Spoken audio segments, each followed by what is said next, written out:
Nai-exhaust na ako. Ano ka ba naman? Dito pa sa daan. Tsaka bago kayo gumamit ng CR, umorder mo na kayo. Sige na. Order tayo. Akin na. Sige na, pagamitin mo na ng CR. Ako sir, kailangan po nilang bayaran yun eh. Yung po talaga yung policy ng restaurant na to. Magalan ba ka? Sige. Talagang iba na yung amoy eh. Ako na magbabayad.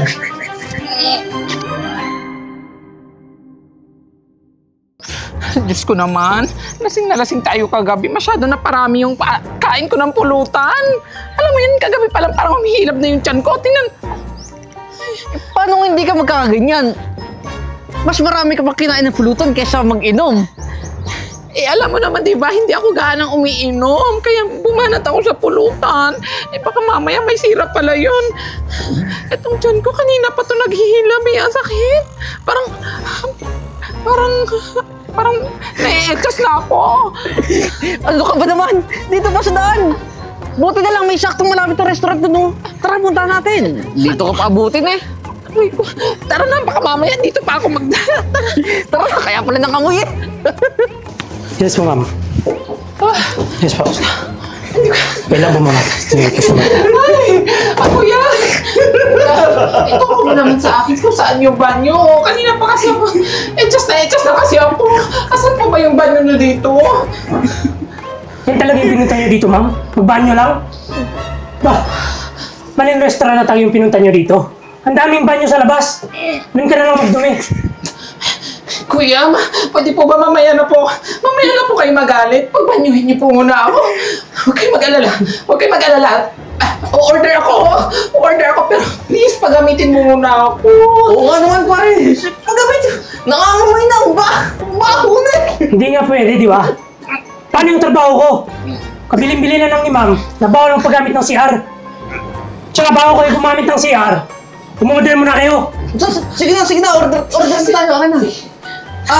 Ito na lang yung pasta na lang para mura lang. Dalawa. Sige kuya, paano? Ito lang? Bah, lumang style na yan eh. Para magagamit lang kayo ng CR. Di pwede to. Kailangan worth 1,000 yung in-order dito. Naku kuya, hindi po pwede kasi yung pera ko. Hindi ko padala lahat ng mga cash ko. Sige na kuya, pagamitin mo na ako. Lalabasan na talaga ako eh. Yan, ang bayad mo. Puro mga barya lang naman yan eh. Alam mo, kung di nyo kaya mo umorder nito, makakalis na kayo. Anak nyo, umutot ka ba? Sabi ko kasi sa iyo eh. Kasi kanina pa ako lalabasan. Pagamitin mo na kasi ako. Tayo na ako. Shit talaga. Sir, pagbigyan mo na. Nakaputi ba naman eh.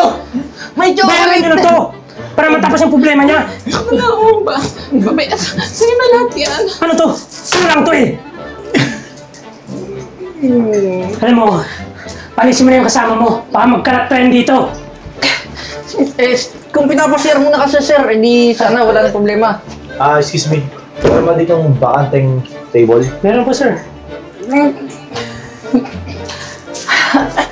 Pala, sir, ito po yung menu namin. Wait lang. Ano nangyayari sa'yo?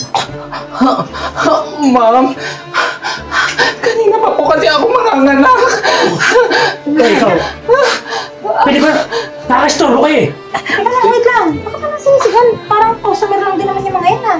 Ma'am, ganito po kasi. Yung kasama ko po, kanina po CR na CR.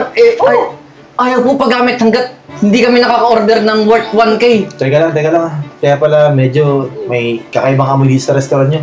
Akala ko kung ano na eh. Sige na, pagamitin mo na ng CR. Ako, sir, kailangan po nilang bayaran yun eh. Yung po talaga yung policy ng restaurant na to.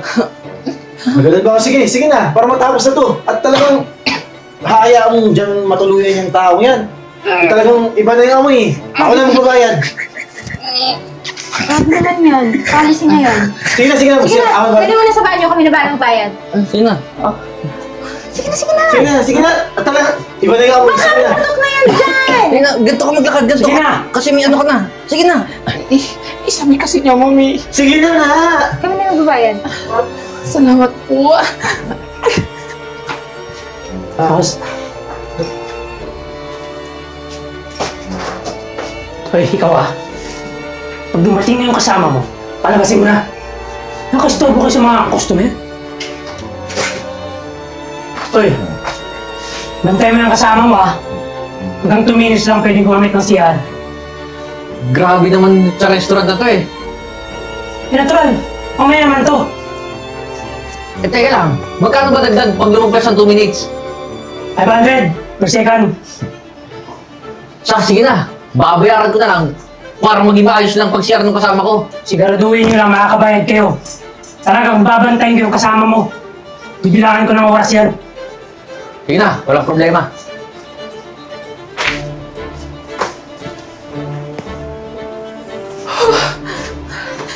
Ano? Kamusta? Nakapag-CR ka na? Nakapag-CR nga, pero hindi naman ako komportable. Kasi sarado yung CR ng pambabae. Eh, doon ako nag-CR sa CR ng panlalaki. Susi pa tong bading na to. Uy, baka nang buso ko naman doon. Alam mo naman, pag gumamit ka ng CR ng panglalaki, may extra bayad yun. Susobra ka naman! Alam mo, kanina ka pa ha! Ano pinagkakakitaan mo ba itong restaurant? Uy, sino bang pumasok dito? Di ba kayo? Sa susunod, magbasa nyo sa labas kung anong restaurant na pinapasok nyo. Pangmayaman to! Di katulad nyo, mga dugyot. Susobra ka na? Kanina ka pa na, alam mo, nagigigil na talaga ako sa'yo! Hindi na ka makatao ginagawa mo eh. Uy, kayo yung pumasok dito. Dapat alam nyo kung pinapasok nyo. Okay. Ano yung nangyari dito ha? Pala sir, itong isa na to, gumagamit ng CR ng gusto mong libre. Yan o, nagkakalat na. Nakakabala sa mga customer. Eh, sir, paano naman ako hindi magkakalat dito, sir? Eh, pumasok ako dito. Inalam ko kung saan yung banyo dito. Tapos ayan, pinatagalan niya pa. Bago ako papasukin sa banyo niyo. Tsaka isa pa, sir. Ganito pala policy yun sa restaurant na to. Bago ka makagamit ng CR, kailangan umorder ka muna worth 1K? Eh bakit po ba kayo pumayag ha? Bakit kayo pumayag na gawin ni Francis sa inyo yan? Eh, sir, ang tapang ko ng empleyado ninyo. Dahil pa yung may-ari ng kumpanya. Ginagawa ko lang po yun sir para dagdag kita sa restaurant nyo. Miss, pasensya na ha. Pasensya na kayo. Pasensya na dito sa ginawa ng waiter ko. Ganito na lang po para makabawi po ako dun sa mga pinagagawa nito. Lahat po ng in-order nyo, siya po magbabayad. Ba, teka naman sir. Hindi naman po pwede yun. Sila pa yung umorders, dapat sila yung magbayad. Alam mo, Francis, hindi maganda yung ganyang ginagawa mo eh. Hindi makatao yan. Eh, wala naman tayo magagastos kung may gumamit ng CR niyan eh. Tsaka, kailangan ng tao oh, bakit di mo papayagan?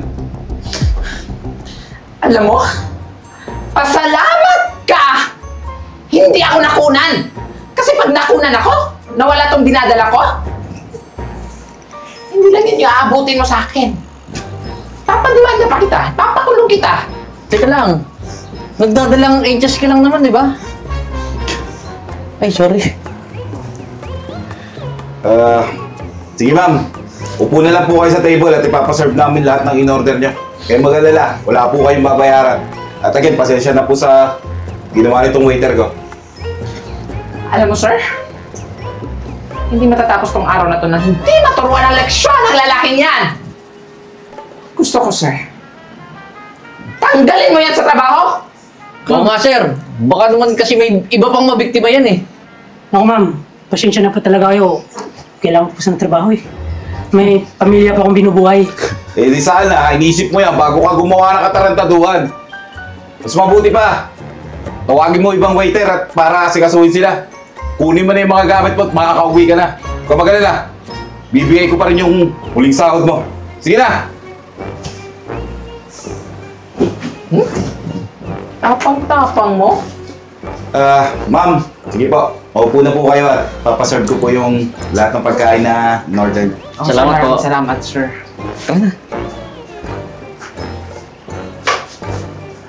Laway!